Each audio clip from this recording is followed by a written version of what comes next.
Assalamualaikum warahmatullahi wabarakatuh. Perkenalkan, nama saya Alghifari Jawali dengan NIM B301-24087. Kali ini saya akan mereview buku pengantar arkeologi bab 1, yaitu Ruang Lingkup Ilmu Arkeologi. Dari buku pengantar arkeologi yang Bapak Hendra kirimkan itu mencakup 4 poin utama, yaitu pengertian arkeologi, yang kedua kajian arkeologi, yang ketiga tujuan arkeologi, terus yang keempat itu fungsi data arkeologi dalam masyarakat. Nah, yang pertama itu saya akan menjelaskan pengertian arkeologi. Bab ini memperkenalkan arkeologi bukan sekadar ilmu yang mempelajari benda-benda kuno. Arkeologi adalah ilmu yang mempelajari masa lalu manusia berdasarkan peninggalan material. Bab ini akan menjelaskan bahwa arkeologi adalah bagian dari antropologi yang berfungsi pada kebudayaan manusia di masa lampau. Tujuannya adalah untuk merekonstruksi dan memahami perilaku manusia, baik dari masyarakat praaksara maupun masyarakat yang sudah mengenal tulisan. Berikutnya yang kedua, yaitu kajian arkeologi. Kajian utama dalam arkeologi adalah budaya material atau segala sesuatu yang diciptakan dan digunakan oleh manusia. Bab ini akan membedakan 3 jenis utama peninggalan arkeologi. Yang pertama itu artefak. Benda-benda bergerak yang dibuat atau dimodifikasi oleh manusia seperti alat batu, gerabah, perhiasan dan koin.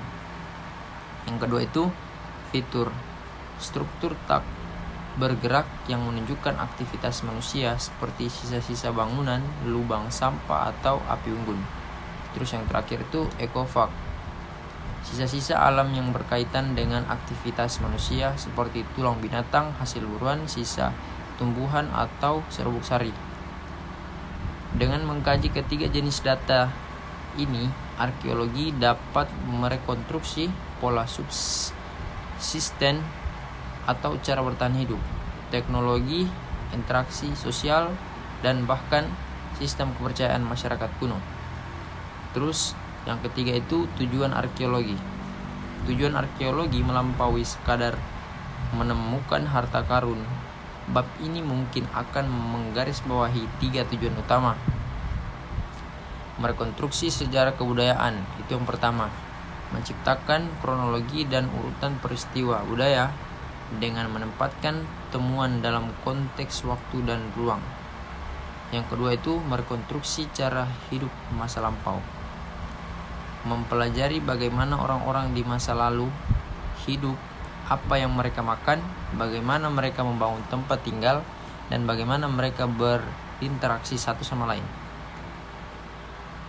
Terus yang ketiga itu memahami proses kebudayaan, menjelaskan mengapa dan bagaimana perubahan budaya terjadi. Misalnya, mengapa manusia beralih dari berburu mengumpul ke bertani, atau mengapa peradaban tertentu runtuh. Terus yang terakhir itu fungsi data arkeologi dalam masyarakat. Bab ini akan menjelaskan mengapa arkeologi relevan bagi kita hari ini. Data arkeologi berfungsi sebagai jembatan yang menghubungkan masa lalu dengan masa kini. Fungsinya antara lain pendidikan dan identitas. Data arkeologi membantu masyarakat memahami asal-usul dan sejarah mereka sendiri, memperkuat rasa identitas nasional atau lokal. Terus yang berikutnya itu pariwisata. Situs-situs arkeologi menjadi destinasi wisata budaya yang penting, mendukung ekonomi lokal dan nasional. Berikutnya sumber daya non-ekonomis. Peninggalan arkeologi seringkali memiliki nilai spiritual, estetika, dan keilmuan yang tak ternilai, yang menjadi warisan bersama umat manusia. Bab 1 ini memberikan landasan yang kuat dan komprehensif, menunjukkan bahwa arkeologi adalah disiplin ilmu yang penting dan multidisipliner yang tidak hanya melihat masa lalu, tetapi juga memberikan pelajaran berharga untuk masa depan.